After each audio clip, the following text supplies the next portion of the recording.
and good night.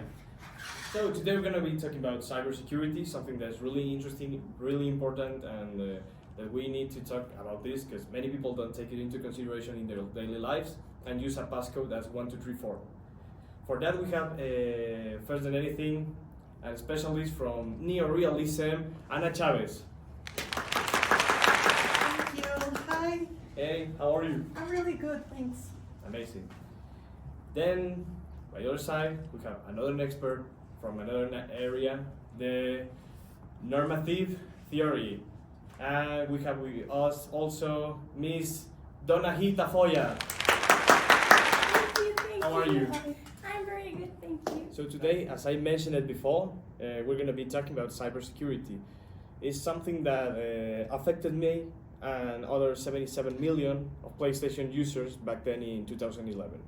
And for a kid not being able to play Call of Duty for a week, it's something terrible and was actually a pain in my life, I gotta say. But now imagine how bad this could be also if a 15 years old hacker managed to take control of a nuclear reactor in France. This is the magnitude that cybersecurity can reach, and it's something really important, really relevant and serious for us. What are your thoughts about cybersecurity without talking about your theories at the moment? So, cyberspace issues have escalated from low politics to high politics, this involving complex power dynamics and the need for effective governance. So, cybersecurity is crucial in today's digital age, as it protects sensitive data, maintains privacy, and ensures the integrity of critical infrastructure against cyber threats. So, with increasing cyber attacks, cybersecurity obviously plays a really important part in this. Okay. Now, what are your thoughts about this, Donahi? Well, in my opinion, cybersecurity is an essential aspect of our modern life that demands our collective attention and responsibility. As we become increasingly reliant on our digital systems, the need to protect sensitive information, as he said, and critical infrastructure grows. This protection should balance innovation and security, ensuring that advancements in technology do not outpace our abilities to safeguard against threats. Okay, so now we can see the importance that this actually has in the different perspectives of different people. But now we're interested more about what your theories talk about, what they defend, what they actually are. So if you can please introduce to us the neorealism to begin, for example. Well, so neorealism or structural realism, it's the same, is a theory in international relations that was developed by Kenneth Waltz. So this emphasizes the structure of the international system rather than the human nature as the primary driver of state behavior. It posits that the anarchic nature of the international system compels states to prioritize their security, leading to power and balancing competition. So neorealism focuses on how the distribution of power among states shape their interactions and decisions, with states acting as rational entities concerned with relative gains. Okay. So if you have to summarize what you said in 3 points, what would you say? Power, I think it's one of the most important thing here. Also security Yes. and the structure of the international system. I know that wasn't words. As an anarchy, right? Yeah, Anarchy and the system. states like being the rational entities there. Okay, so that's pretty interesting actually and very useful to this case, I'll say. Now let's go to the normative theory. Yeah, Can you of tell course. us about it? Yeah, sure. Well, normative theory focuses on the ethical and moral aspects of international politics. So, unlike traditional IR theories, which often emphasize power dynamics, as Anna said, and state behavior, this theory approaches more to consider what international actors ought to do. So, it integrates moral philosophy with IR, asking questions about justice, human rights, and ethical responsibility on our global stage. So, these Erskine's work about the normative theory challenges the notion that international relations are like amoral or purely pragmatic, arguing instead that ethical considerations are crucial in understanding and guiding the actions of states and international organizations. Okay, okay. So we're talking about a much more modern Yeah. creation, right? Yeah, right. And if you get again summarize into 3 points, what would you choose? Justice, human rights, and ethical responsibility. Now, after hearing to both of these interesting and very contrasting theories, we're gonna go to a little break to be fresh and ready in order to speak about power. Yeah. We're back. We had this cut because some random hacker got into our system and leave a message that we're not gonna reply because we don't wanna empower the hackers. But we're back with power. Let's continue with the program. Power, neorealism. What do you say about that? So, realists see power as the core currency in international politics. So, this means that great powers focus on their economic and military strength and how it compares to others. They believe that maintaining or increasing power is crucial to ensure, well, their survival. So, to divide this, there are two main camps in realism, which are the classical realists like Hans Morgenthau, who argues that the desire of power comes purely from human nature. On the other hand, structural realists or neorealists, so we will focus on that part, like Kenneth Waltz and John Mearsheimer, believe that it's the anarchic structure of the international system that compels states to seek power for self-preservation. Defensive realists like Waltz think states should aim for balance of power, avoiding hegemony to prevent, well, a backlash. Offensive realists like Mearsheimer argue that striving for maximum power or hegemony is the best strategy, well, for their overall survival. Very interesting. Let me tell you that it's very interesting. I actually think that Waltz is an amazing writer, and I'm a big fan of it. But now let's go with the other part of the coin. What you gotta say about power? Well, normative theory views power as something that should be used ethically, not just strategically.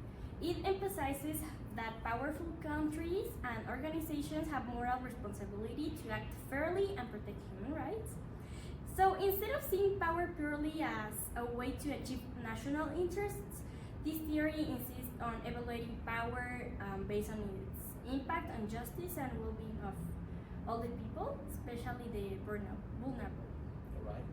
So it's a much humanitarian perspective. Yeah, exactly. All right, I get it. Very interesting. Let me tell you, didn't knew technically anything on what your theory defend, but now I think that I comprehended a little bit better. Now it's time to get a little bit more serious and talk about something that happened in 2017. Is something that affect lots of people. Basically, is NotPetya attacks. NotPetya is a malware that spread through a software update from a Ukrainian company and affected thousands of systems around the world.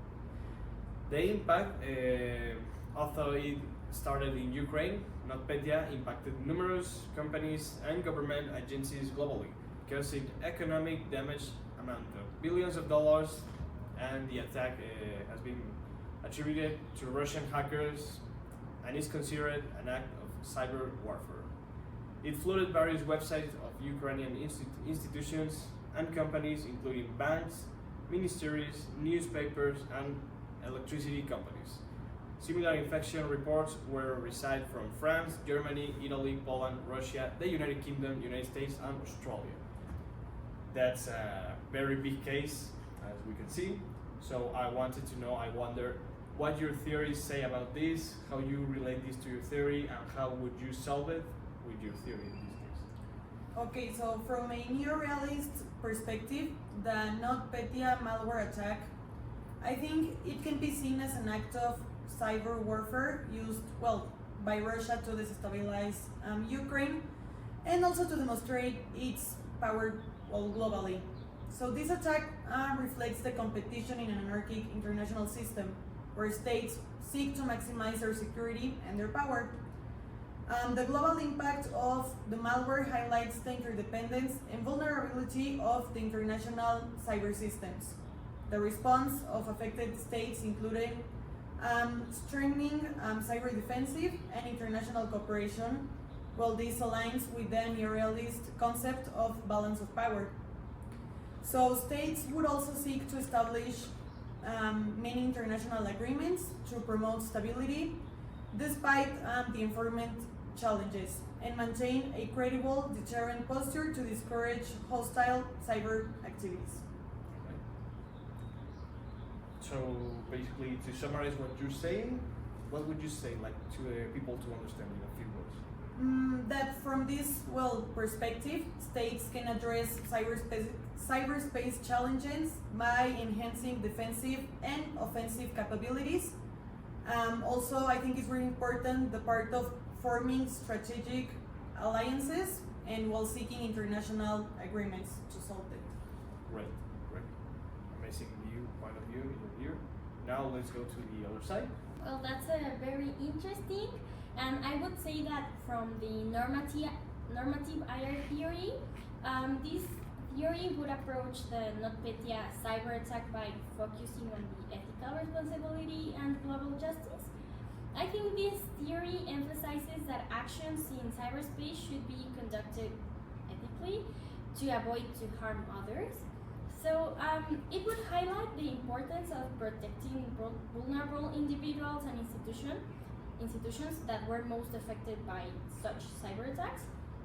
So I think to resolve this issue, this theory would encourage international cooperation, and countries should work together to improve the cybersecurity, share information, and develop collective defense strategies. So I think establishing international ethical guidelines for behavior in cyberspace is very, very important, so that this ensures that actions are just and morally defensible. All right. So again, to summarize, how would you say this?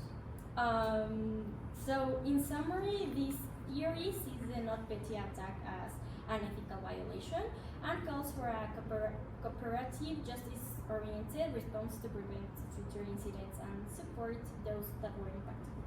All right. Very interesting, very different also point of views here.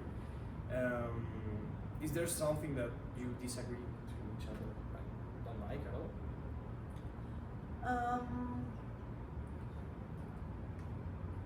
I don't know, maybe like I think my theory goes more from the side of looking for the state in particular.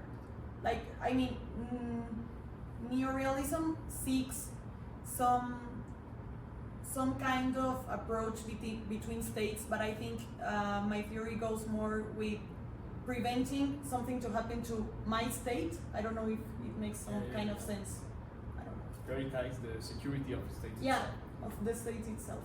Yeah, as Yeah. you mentioned previously in the other class. Yeah, exactly, and I think that we differ in this system that for the neorealists, this is like emphasizes the structure of the international system, and for me, for the normative theory, it emphasizes the human rights and ethical responsibility. So more, it goes more to the human rights and ethical and justice. Okay. Is there anything else that you want to add to your postures, your information, anything you would like? I mean, I think I said everything about it. I think everything's fine, and I think what we should go for is to look for priority to our human rights and to recover strengthness in our cyberspace so that everything goes well. Well, now you know the perspective that exists in these two different theories. It's complicated to face actually a phantom menace as the cybersecurity, because how can you fight something that you cannot feel or you cannot touch or you cannot punish, you know? So it's very interesting, very complicated, but something that needs to be talked about. And basically, highly recommend you to change your password from 1234 to another, something more complex and not easy to hack, and always be sure to protect yourselves in every media possible. Thank you for being here today. It was very pleasant, and well, that was everything. See you next time.